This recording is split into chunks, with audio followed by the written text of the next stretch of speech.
अगस्त्युवाच आजानुबाहुम् अरविन्ददलायताक्षम्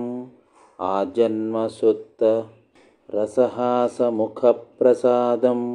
श्यामं गृहीतशरचापमुदाररूपं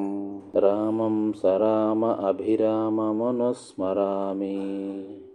अस्य श्रीरामकवचस्य अगस्त्य ऋषिः अनुष्टुप् सीतालक्ष्मणोपेतः श्रीरामचन्द्रो देवता श्रीरामचन्द्रप्रसादसिद्धर्थे जपे विनियोगः। अथ ध्यानं नीलाजीमूतसङ्कासं विद्युद्वर्णाम्बरावृतं कोमलाङ्गं विशालाक्षं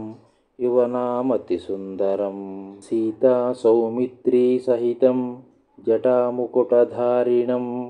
शासितूणधनुर्बाणपाणिं दानवमर्दनं यदा चोरभये राजभये शत्रुभये तथा ध्यात्वा रघुपतिं क्रुद्धं कालनलसमप्रभं चीरकृष्णाजिनधरं भस्मोद्धूलितविग्रहम् आकर्णाकृष्णविशिखकोदण्डभुजमण्डितं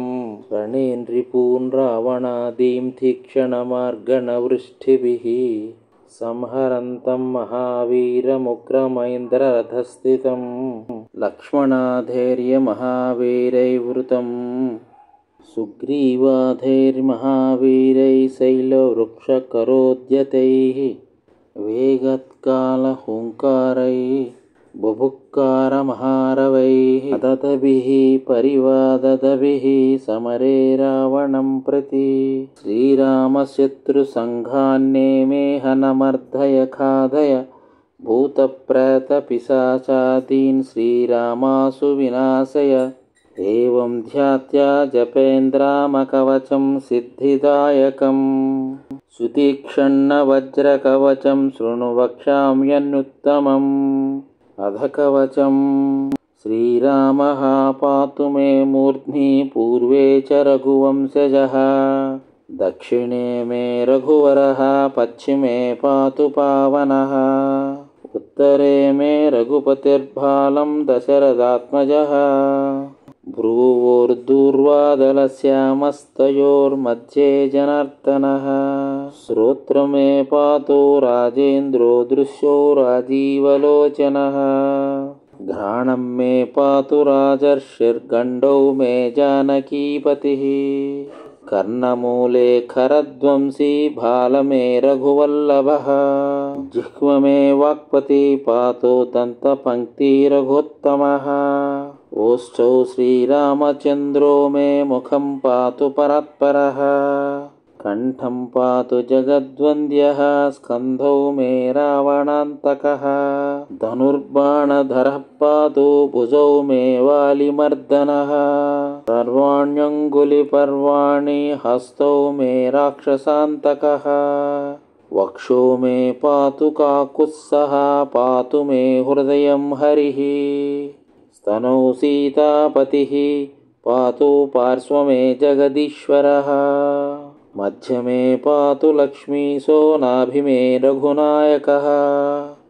कौसल्येयः कटी पातु पृष्ठं दुर्गतिनाशनः गुह्यं पातु ऋषिकेशः स्कन्धिनी सत्यविक्रमः पूरुषरङ्गधरः पातु जानुनी हनुमत्प्रियः जङ्घे पातु जगद्व्यापी पादौ मे ताटकान्तकः सर्वाङ्गं पातु मे विष्णुः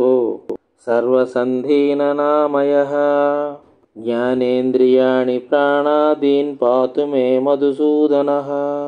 पातु श्रीरामभद्रो मे शब्दादीन् विषयानपिः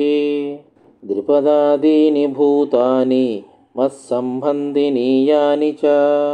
यामदग्न्यमहादर्पदलनः पातु तानि मे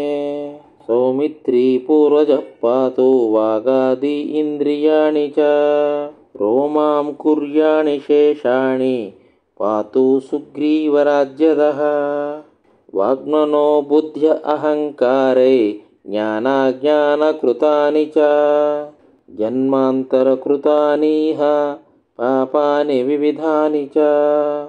तानि सर्वाणि दग्ध्वासु हरकोदण्डखण्डनः पातु मां सर्वतो रामः सारङ्गपाणधरः सदा इति श्रीरामचन्द्रस्य कवचं वज्रसंहितं गुह्याद्गुह्यतमं दिव्यं सुतीक्ष्णमुनिसत्तमा यः पठेत् शृणुयाद्वापि